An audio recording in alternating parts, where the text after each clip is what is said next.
Hello, welcome to the third and final workshop, social media strategy. Good to see everybody here. We're going to crack straight on. I hope you're all well, and great to see lots of chat on the Teams channel. Massive apologies for the headache that is getting onto Teams, but we've had a chat about it internally, and we're going to rectify that for any new members, so that it's not a headache when you're literally trying to do a million things at once. So thanks for your patience. I hope you've had a good constructive week. I hope last week was helpful with the content Stephen covered, and that you've had some good fruitful discussions with your teams. Today's session is all about data and capturing data and the KPIs. Stephen's going to run through his presentation first, and then we're going to have a group discussion like we did last week, because we thought it was really valuable to have everybody chatting together and answering some of the questions that were on the Teams channel. Obviously, feel free to add your questions as well, but over to you, Stephen. Cool. Are you good to share my PowerPoint? Yes, I am. Thank you. Classic, can't multitask. Fantastic. I'd forgotten. With my gender at all. Start off with the first slide. Nice. Yeah. Oh, cool. Yeah. Cool. Great. Cool. So, well, first of all, thanks all for coming. I'm once again grateful that even in week 3, there's still a decent sized cohort of you. So clearly I've done something right, either that or you've nothing better to do. I joking. So welcome to Social Media Analytics and Metrics. As I said in my team's message last week, this could have had the potential to be a really boring end. But I guess, from my mind, actually, sort of asking those questions and finding out what you wanted gave me a bit of a headache, in that it meant that I sort of had to wait quite a long time to put the presentation together, but hopefully it will provide a bit of value or more value to you. And also, this whole sort of course has been about creating content for your target audience. So sometimes it's good to practice what you preach. So, measuring value and right. So social media, why it matters? Well, it's really clear, obviously, that social media is critical. In the first session, we talked about the amount of global users. It's circa, 50% of the global population have a social media account of some form. There's obviously that relevance. There's obviously that relevance and maintaining relevance as the world sort of evolves. And then there's obviously that sort of, piece about where people get their information from these days. Increasingly it's less traditional mainstream media and it's more online. So, actually, we are in some ways forced to, adopt these sort of off-platform apps and to ensure that we are able to communicate with the public at large. But how do we know if it's really working? In short, it just comes back to tracking and analyzing metrics. And I think in order to really know, you need to make sure or be clear in your mind why you are tracking certain metrics and how they align with your goals. If it's brand awareness, then it could be reach and impressions. If it's engagements and building community, then track those. And if you're an organization that's looking to conversions and ticket sales and those sort of things, then obviously sales would be quite a key metric to track. Next slide. So I won't linger too long, but the metrics you should focus on or could focus on, obviously engagement rate. I think it's quite an important one. It's a cumulative sort of rate of likes, shares, and comments. And it sort of is a gauge of how actively people are interacting with your content. Higher the engagement rate typically indicates, that you've got a stronger connection with your audience. And essentially how this is worked out is it's the total number of engagements over a certain number of periods. So cumulative likes, shares, comments, and all of that, forward saves, divided by your total number of impressions times 100, and that gives you your engagement rate. in terms of the RI, we have a sort of target engagement rate across all channels of about 3%, which puts us, which is healthy. And then we also have individual engagement rate KPIs per channel. So on Twitter, it's around 2%, whereas on Instagram and Facebook, you know, it's higher. Instagram especially is like 5% or more.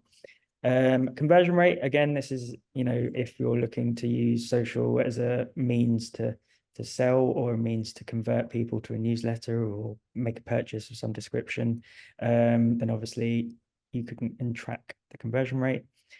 Growth, that is a you know, I guess that's an interesting one, follower growth. You know, some might say it is vanity metrics.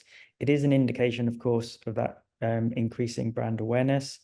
I would temper the importance of follower growth these days, however, because actually, you know, with the sort of movement away from what used to be called the social graph, so, you know, that traditional form of you sign up to an account, and then you also sign up to follow the people that you like to see, to a more of what they call the interest graph. So actually the algorithms are giving you content based on your behaviors and your interests. Increasingly, actually, you're being served content from accounts that you don't follow. So follower growth potentially could be a bit of a red herring, but it is of course still a useful indicator of, you know, your success. Next slide. Reach and impressions, I often, oh, sorry. So reach and impressions, I often think of reach and impressions, you know, and this is my sort of, this is my comparator as sort of like a motorway billboard.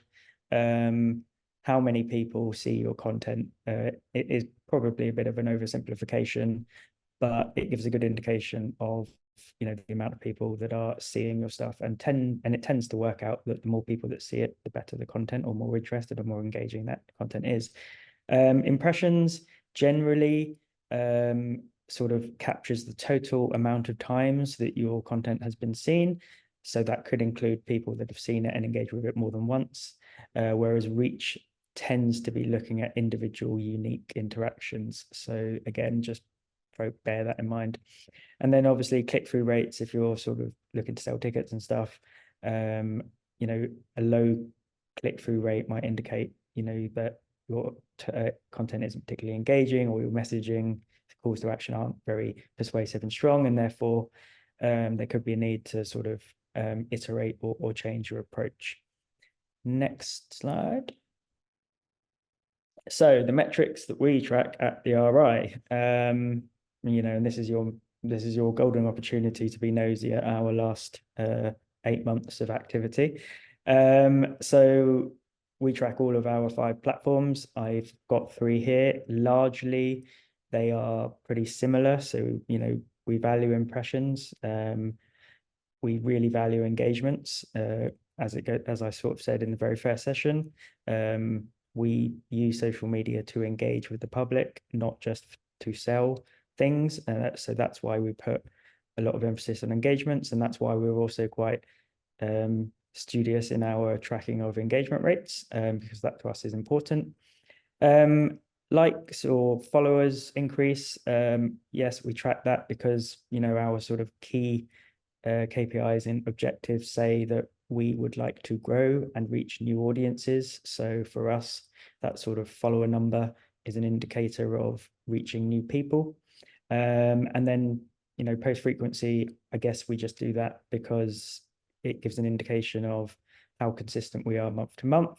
But then it also could potentially give you an indication of whether you've had a particularly, you know, an indication of quality over quantity, for instance. So, you know, for example, in February, 4.1 million impressions, whereas in August, 27 posts on Facebook that equated to 4.3 million. So, you know, that. Next slide.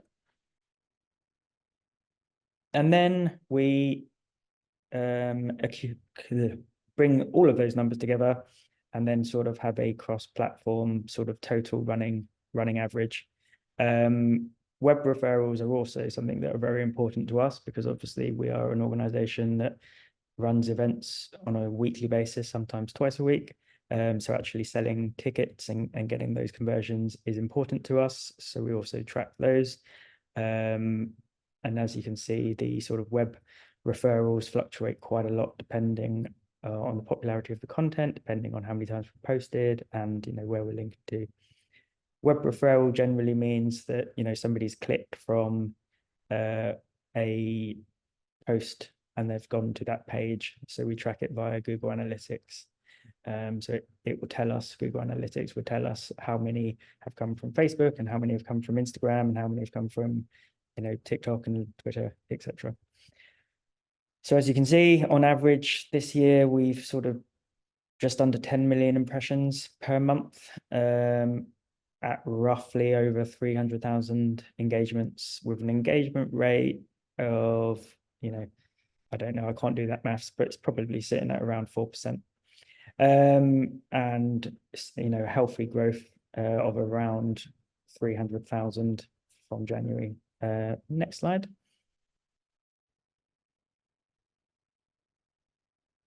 And then we also have running dashboards, and these sort of dashboards are particularly effective and useful when we sort of going back to that reporting, that monthly reporting stage, and providing people with, you know, really, visually simple snapshots into how our content is performing both now, but also how it compares to previous years. So, you know, we've been tracking it since 2021, so we've got a healthy amount of data now.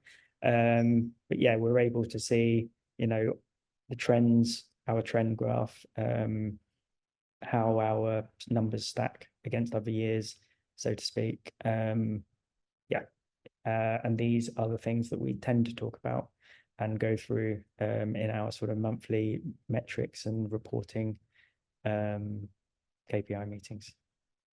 Next.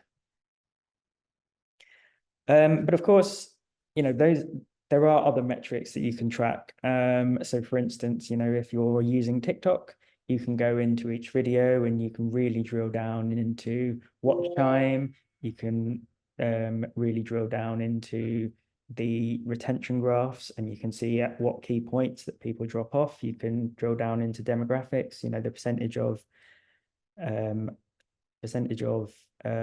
people that are of certain age watching, or, you know, certain sex or gender. And I'm going to use Instagram as a specific set example here of actually how you can use other sort of metrics, and how I used other metrics to indicate a sort of pattern. I guess I call it the value of pattern recognition. So I want to highlight the far right column, which is the number of non-followers reached. So in 2024, you'll see that that number is roughly, on average, over 1.5 million, whereas the next slide is the year before, and you'll notice that before September, it was far smaller. Now, the obvious question is, what changed? And you'll also notice that actually, if you were to compare the number of followers we have today versus the number of followers that we had in, say, August, that's an increase of roughly 170-ish thousand, which I know sounds like a humble brag. And then you've also got those huge numbers of engagements increasing, and also engagement rate and impressions. So clearly something's happened. And what happened was, on the next slide, was one day I posted an Instagram reel and it went massive, went a bit viral, got about 800,000 views. And off the back of that, I posted it in the middle of September. Off the back of that, we acquired around 10,000 new followers for the month. So mental growth that sort of did 50% of the channel followers in a month. And then I was interested as to why what was happening here.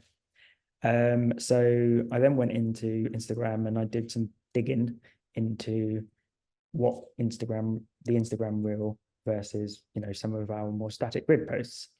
So on the left, we have what I consider to be a fairly average Instagram reel for us now. So it's got 22,000 views. Show us the magic post. What's the magic post? Oh, the first one I posted. Oh, sorry, I haven't got that, but I'll share it in the team chat after. Yes, but this is, on the left, 22,000 views. It's not a particularly successful post for us. It's sort of, an average sort of post. But the real interesting thing was the insights and the pie chart specifically, that breakdown of followers versus non-followers reached. So this particular reel has been shown to 20% of non-followers versus 80% roughly of our followers. Now compare that to the right-hand side, which is a static grid carousel post. It's been seen by more people, so 33,000. But if you were to look at the pie chart of non-followers to followers, it's 93.7%. So that sort of pattern, I then looked into other sort of reels and other static posts, and it repeats itself. So what I realized was that actually, if I was looking to grow the channel, I needed to find a way in which I could create content that would be shown to new people. And what the insights were telling me, or the data was telling me, was that in order to get in front of new eyes, you are more likely to do that via video and Instagram Reels, because that is essentially what Instagram has pivoted to. It's pivoted away from being a purely photos app, and it's now very much a multimedia, even video app. It's sort of trying to compete with the likes of TikTok. So because it is their priority to push that content, and video content is obviously going through a bit of a golden patch within our sort of society at the moment, then you're able to, well, I was able to sort of say that actually the best way to grow our channel would be to really go hard on video content. Now, I appreciate working at the RI, we're in a bit of a sort of lucky, fortunate position in the sense that we have in-house video producers that create a lot of video for me to be able to cut and post. But and off the back of that, I was then able to sort of implement a strategy that meant that I was posting on average 3 videos a week. So Monday, Wednesday, Friday.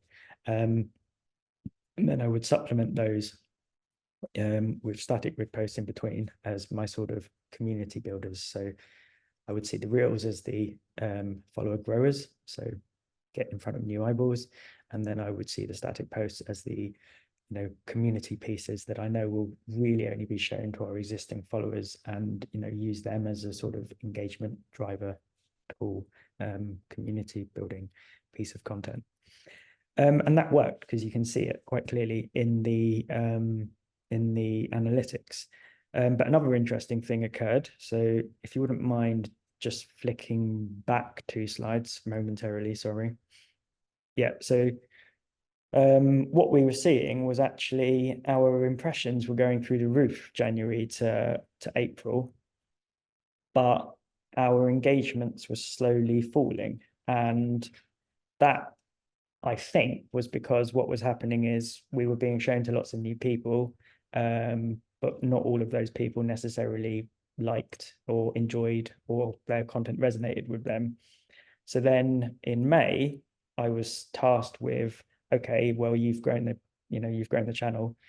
Could you move slightly away from impressions and try to pivot to more increase engagement rate? So, fortunately, I was able to do that. And the way that I've done that is by posting less video, essentially. So I now only post 2 reels a week, Monday and Thursday, but I'm using stories more, I'm using carousels more, I'm using static posts, so those community builders, to really drive engagements. And those engagements could be inspirational quotes from scientists. They always, for some reason, seem to get over 1,000 likes, and I don't really know why, but it's easy and it seems to work. Horrendously bad science-based dad jokes, always a banker.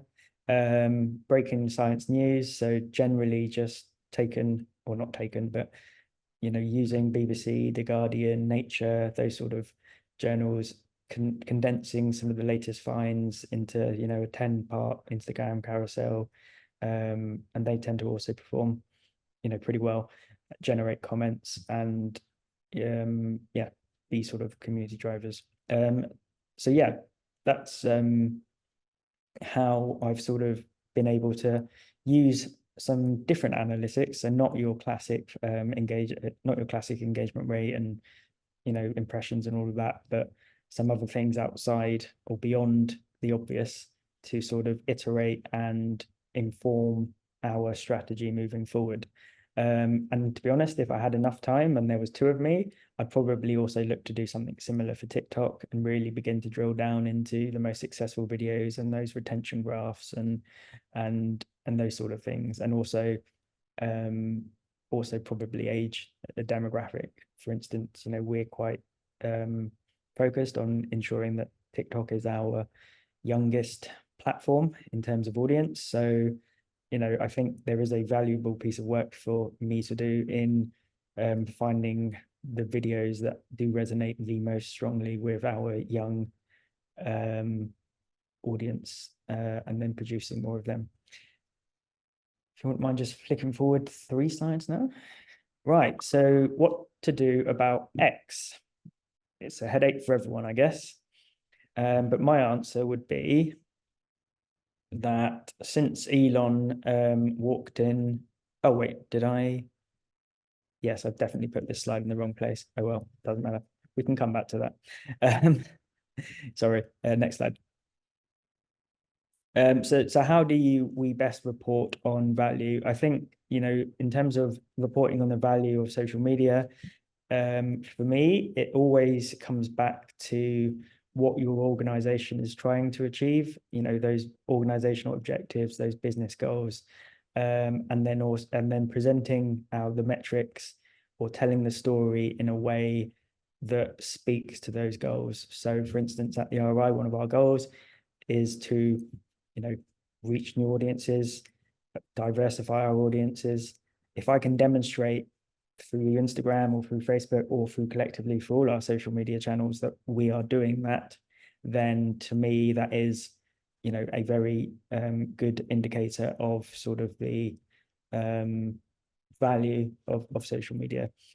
And then there's obviously other ways that you can do it. You can do it in terms of the pure numbers of conversions, or the sentiment, how people are talking about your brand or your organization. Are they reflecting positively? Are they endorsing what you're saying as being important and valuable? Are they saying that it's educational, inspirational? All those softer things that maybe sit outside of pure numbers that will ultimately sort of inform and help persuade of the value of social media.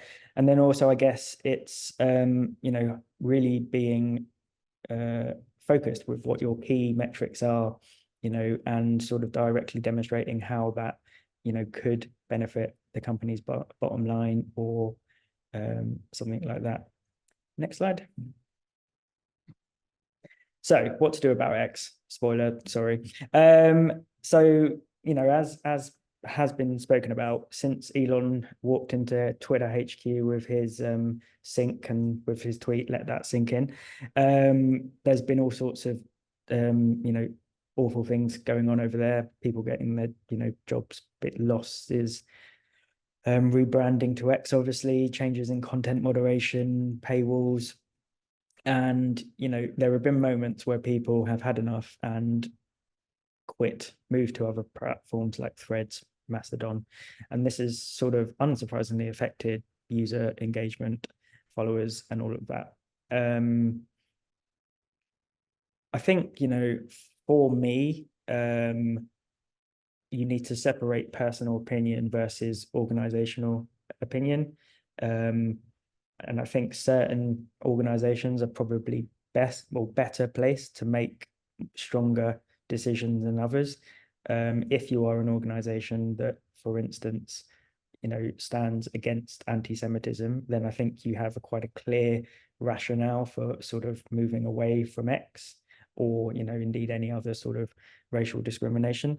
However, if you are other organizations might have more of a challenging sort of relationship, and it may take more of a longer conversation internally to work out the value of X. To my mind, I think some of what is reported is hyperbole.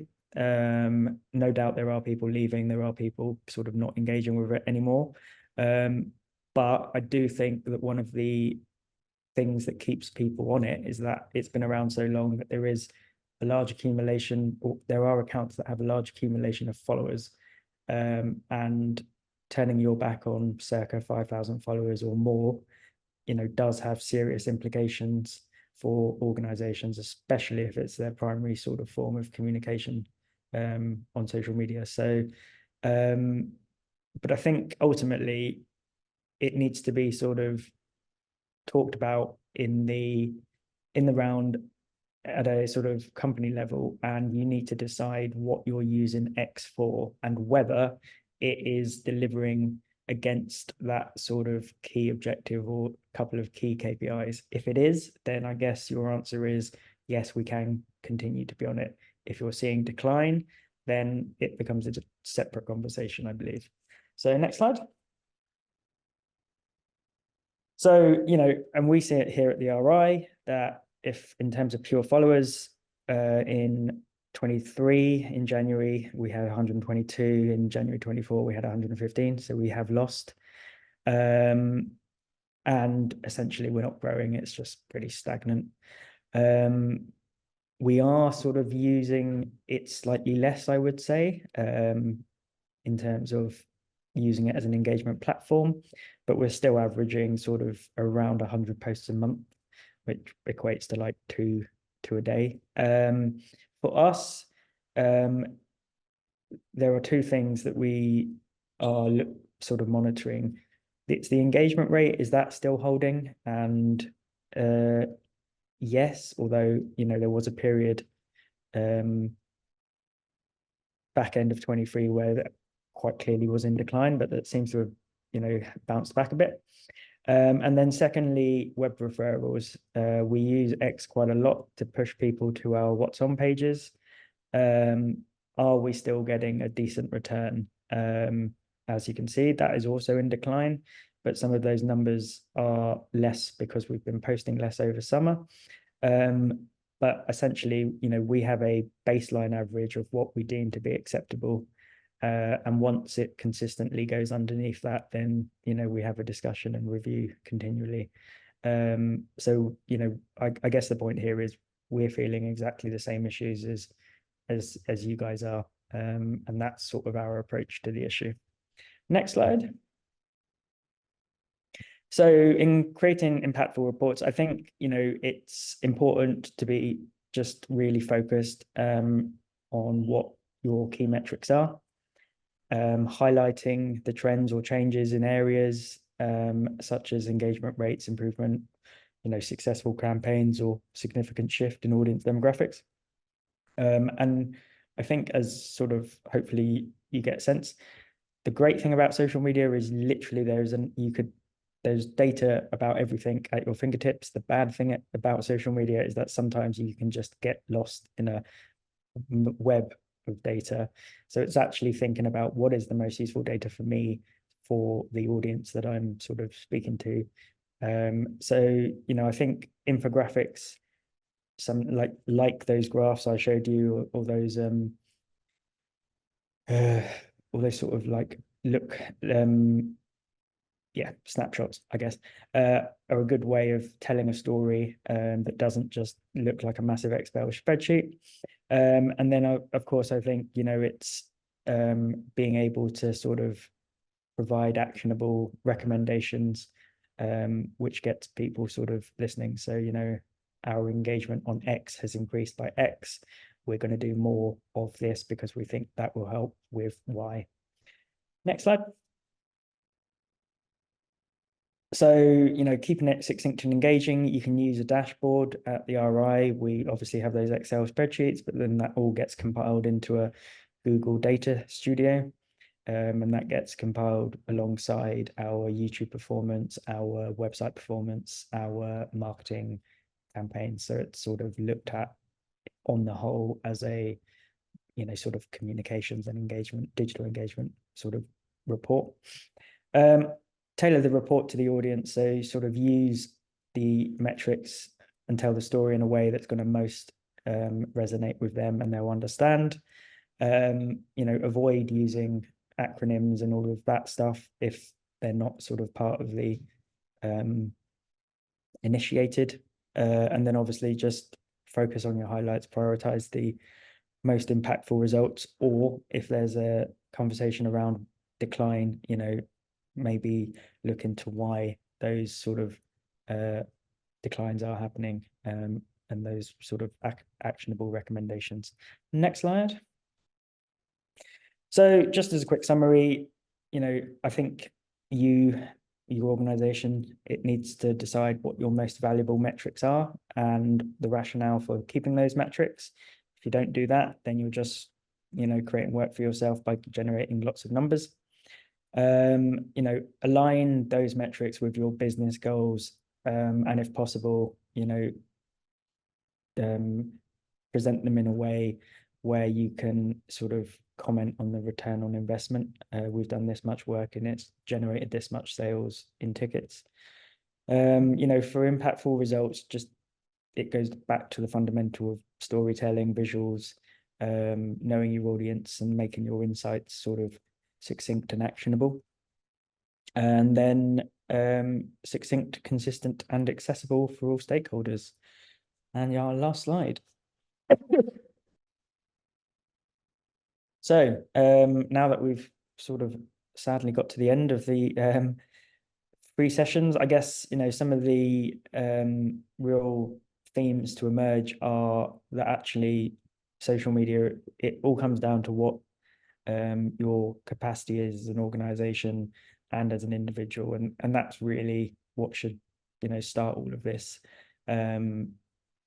It does take a sort of honest appraisal, I guess, if maybe that is uncomfortable to sort of say, actually, I haven't got these skills in this and this, therefore I can't, run a TikTok channel. But it's kind of a fool's errand to try and devote 20 hours of your week to something that you're not going to enjoy or isn't going to give you any return on investment.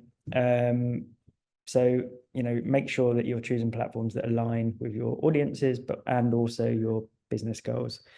So as ever, it's quality over quantity. It needs to be led by what the analytics tells you. If you can be adaptable. So if, as I've said, pattern recognition, if you start seeing something repeatedly happen, there will be a reason. Do more of that and do less of the other things. Know and understand your most valuable metrics. Align your socials with your business goals. If you can, back them up with sort of those return on investment metrics, even better. And then just keep everything accessible and consistent. And that is the end of that.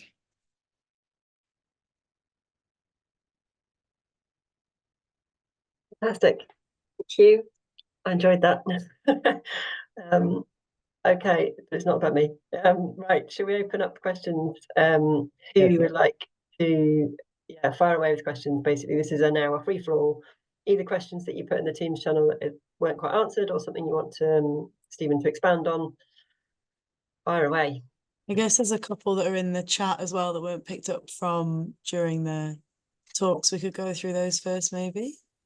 Yes, that's a good idea. Thanks. So Derek was asking Stephen if the numbers you're including from the spreadsheets, were they all organic or were paid social media activity included in those? All organic.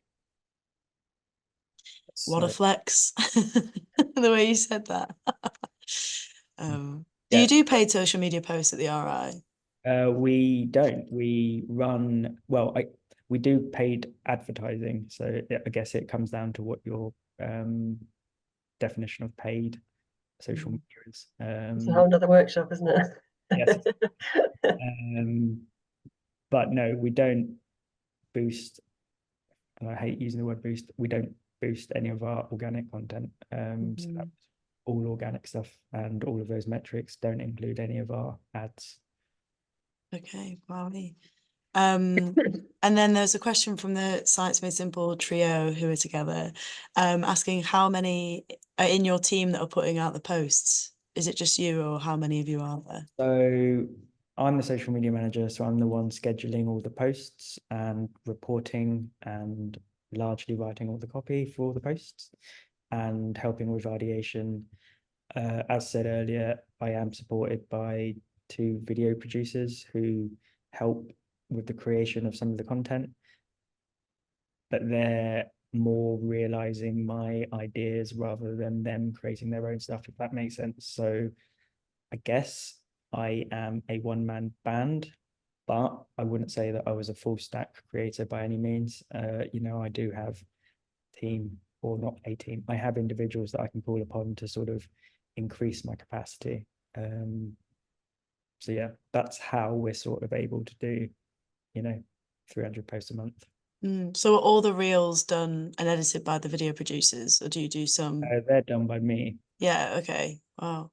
So the video producers would kind of just, yeah, help you. What kind of stuff do they take on? So the video producer would do the long cut of our YouTube videos. So all of those reels come from the hour-long lecture. And then what I do is I go in, once they've been online for a couple of weeks, I go into the analytics of YouTube and I look for the most replayed moments of each video. And I essentially clip those moments, the rationale being if people are wanting to watch them over and over again, they must be good for a reason. And as long as I can sort of include that bit in a way that makes sense as a standalone video, then I will clip it up and publish it. And the reason that I sort of taken that approach is we have 1.5 million YouTube subscribers. On average, our videos will get 50,000 views. And I sort of thought, that's a lot of people. Why don't I start using this sort of analytics and the data produced by those 50,000 people to inform what I'm doing elsewhere? It was a bit of a risk because, you know, I'm basically saying what people find interesting on YouTube, they'll find interesting on Instagram, which doesn't always translate or correlate, but it seems to have been working so far. Right. And then Derek was also asking, when you were talking about different types of content that you put out, Derek was saying, how do you find that stories, not as in Instagram stories, but like stories perform? Because he was saying that they see very operational posts getting good reach, like our car park's busy or we're closed tomorrow, but more creative stories don't get that as such. How do you find they sort of compare? So I, to be truthful, tend not to do many Instagram stories if this is just an Instagram question. I think it's more stories in like a narrative stories. Like if you have a post that kind of tells a more creative story rather than like a. Yeah, Derek, do you want to come in there? Yeah, maybe. Sorry, so- Derek. Yeah, speaking for you. Sorry, it was around Instagram stories in particular. Okay. But Sorry, my bad. We've generally seen stories decrease in their reach, whereas reels have kind of shot up. But the stories that are performing best for us at the moment are those more operational stories, as opposed to the creative ones that we might spend a bit of time, you know, putting together like a poll or a fact or trying to get a bit of engagement through them. Yeah, we don't. I don't tend to do too many stories. I actually have a bit of a love-hate relationship with Instagram, truth be told, because I just find the platform so resource intensive, you know, static posts, videos, stories, all, you know, with that expectation that it should be, you know, wonderfully graphically sort of designed, etc. But yeah, in general, of what we do, I would agree with you. More operational tends to be seen by more people and engage with. And I also have maybe a controversial opinion that people can challenge me on or agree with, but I think from my own experience, if I'm on Instagram, I'm generally like swiping out of a story once it's gone beyond 2 slides. If it's not, so like thinking about that sort of time investment, is it worth doing a 4-slide story? You know, sort of how many people are getting through to the last, and what's your drop-off rate, that type of thing. So yeah, I've never been quite convinced by the long stories and how that sort of retention works. I think 1 story or 1 or 2 might be more efficient. But I do have no data for that. That's just a gut.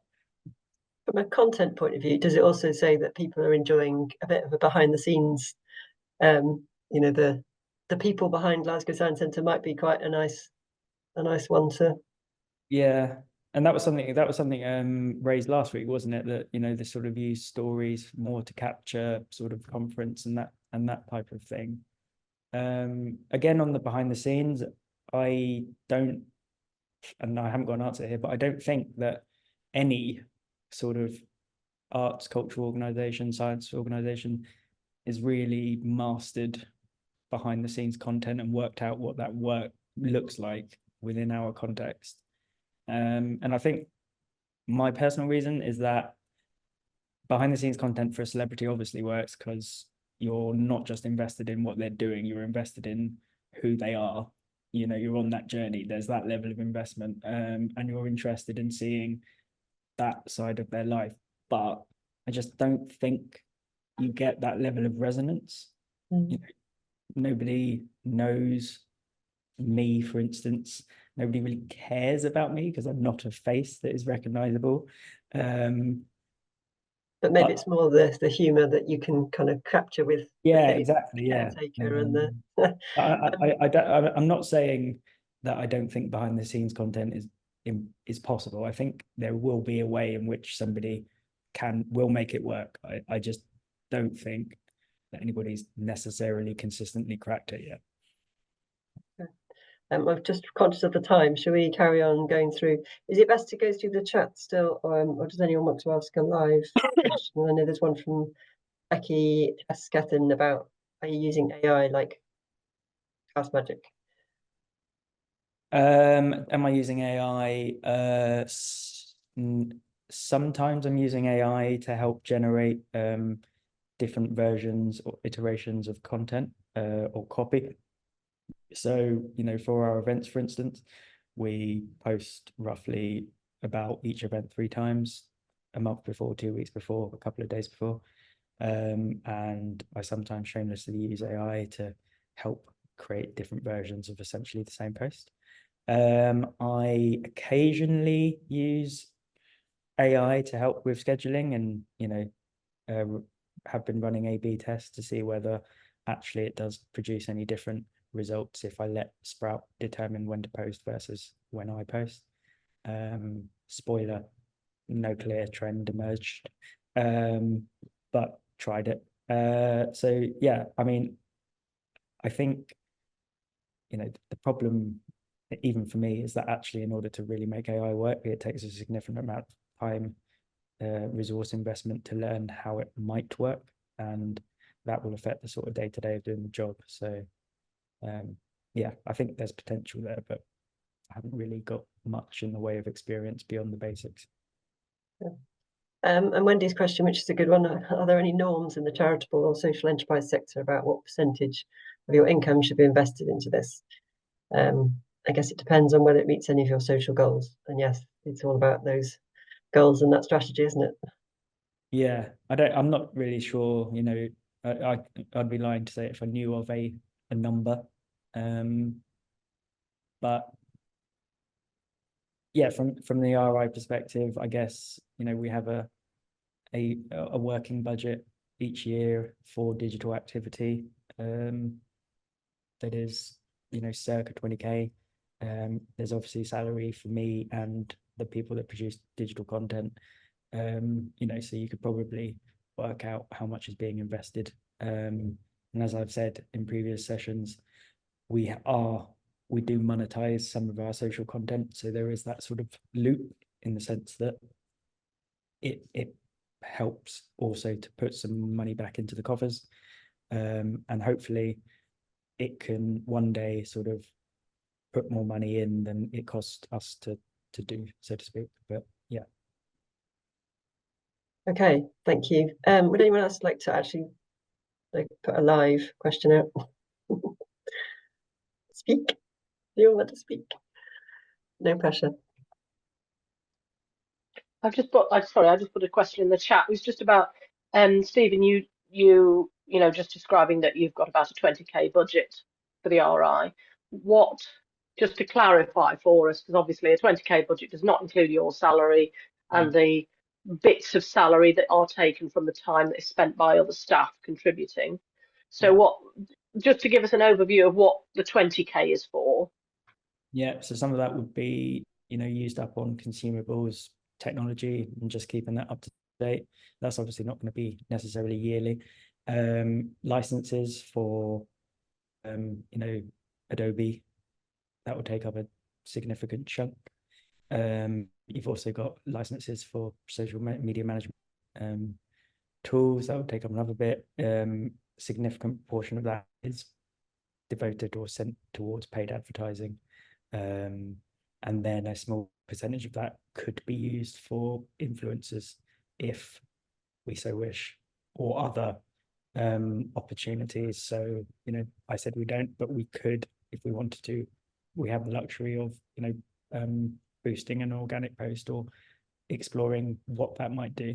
So that would be sort of how it would be divided, but the majority would be sort of paid advertising.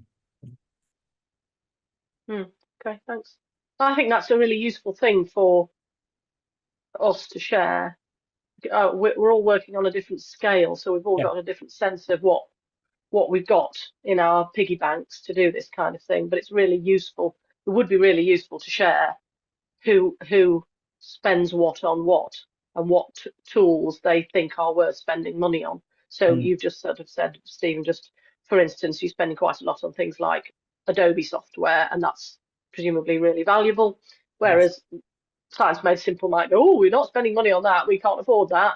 But just at least knowing what those costs are and making the decisions and what you get out of it, each expenditure is really useful. Yeah, no. For all of us, it'd be nice to have information shared from all of us, I think. Yeah, no, for sure. I Does think. anyone want to share? Has anyone got those figures to hand? No, but I think it's a good worthwhile thing to do.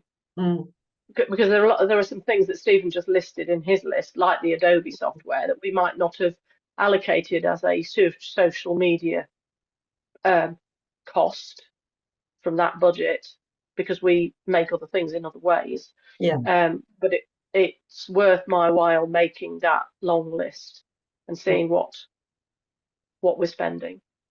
Yeah, I mean, if that's something that everyone's happy to kind of start a conversation in the Teams group, if you're using that, or if you want to put it in the chat now, if you know it. But yeah, I think it is useful, and collectively, we have got quite a large range of different size science centres on the call and different types, and obviously it does come back to your goals. You know, if you're not editing video, then you don't need a very large, powerful software to do that. But as we said, videos are really helpful, but obviously you can do it on your phone. Is that someone's job just to quickly do a cut and paste in a really rough and ready way, in which case you don't need any expensive software, because Adobe is very expensive. It's also very powerful, and you need the skills and the knowledge to use it. Agreed, but listing and defining it is the thing that helps you decide. No, we won't spend money on this. Yes, we will spend money on that. Absolutely. Yeah. I sort of think that, you know, and this maybe, no, I don't think it's controversial, but actually, if I was playing with a budget, rather than sort of going out and getting Adobe straight away, you'd probably be better off just, you know, training staff members and going on that skills acquisition journey. Sort of, there are enough free video software out there to enable those sort of rules and you know, techniques to be that learnt through training to be put in place, and then you could sort of then go into the sort of more powerful sides of things, i.e. Adobe. I think one of the great things about Adobe is obviously the software is sleek and enables you to do stuff, but it also, you know, increasingly has those AI sort of integrations. You know, it enables you to access stock libraries, stock images, all sorts of things like that. But yeah, I would say sort of actually just upskilling the person potentially would be a good way to start. Whether you define it as a social budget or something else is by the by. Yeah, good point.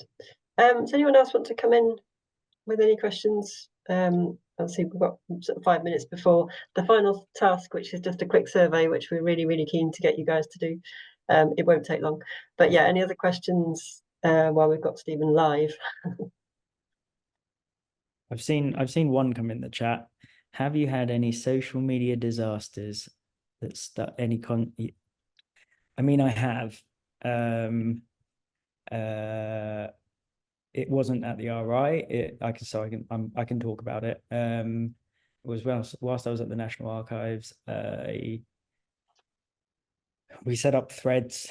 I was trying to grow quite rapidly, and I thought one of the ways that I could do this was by implementing a sort of disruptive growth hacking strategy.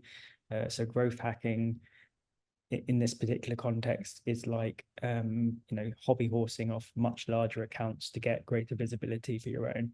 So what I decided to do in my wisdom was take a picture of something that looked like an airport suitcase sort of size thing. It was at the archives because it was basically designed to say, if your luggage is bigger than this, then it can't fit in our lockers. So I took a picture of it, and then I decided on Threads to tag Ryanair and say, our luggage, we have a more generous luggage allowance than you do, which I thought was hilarious at the time. And then I was so excited when they sort of engaged and they replied, and their reply was pretty burning and scathing. I think it was something along the lines of,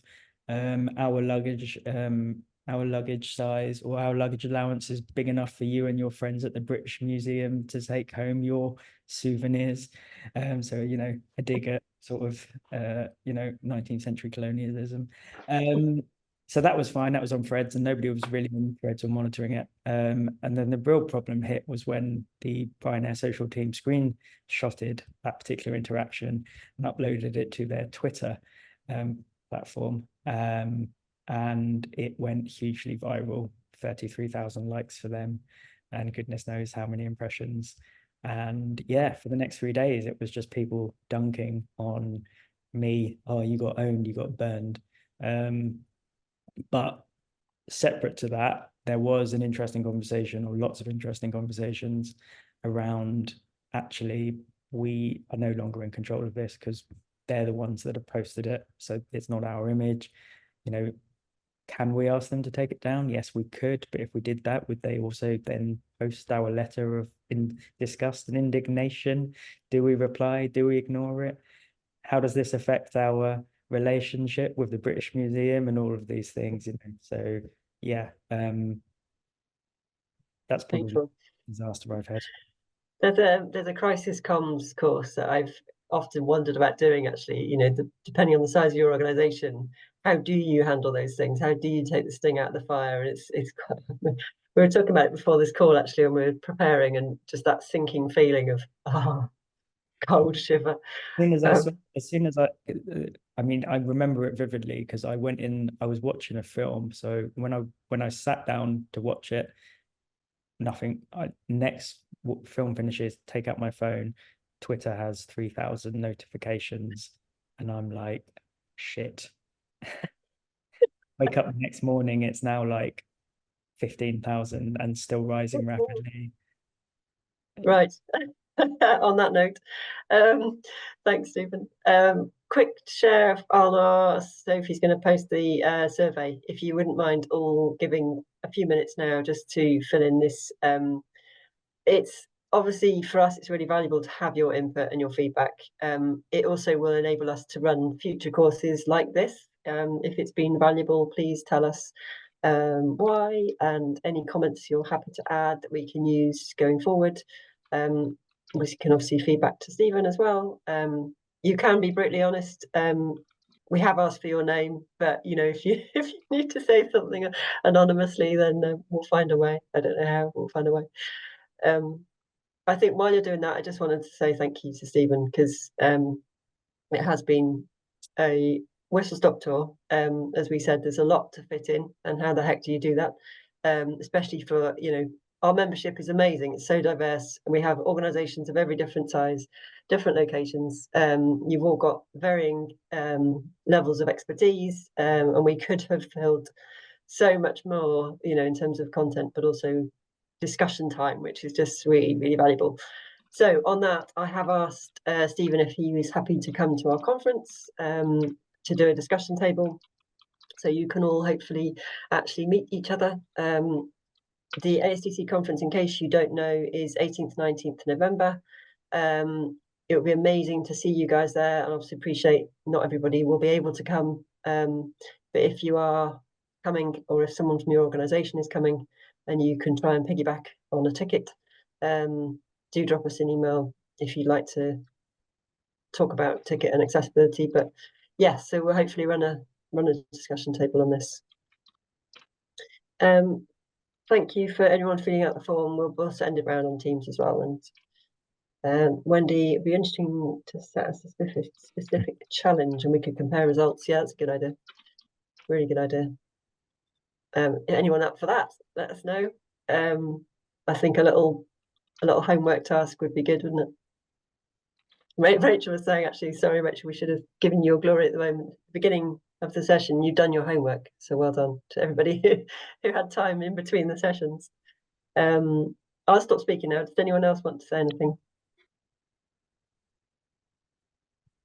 No? I just want to say thanks everyone as well. Thanks for coming along, and thank you, Stephen. Yeah, no, thanks everyone.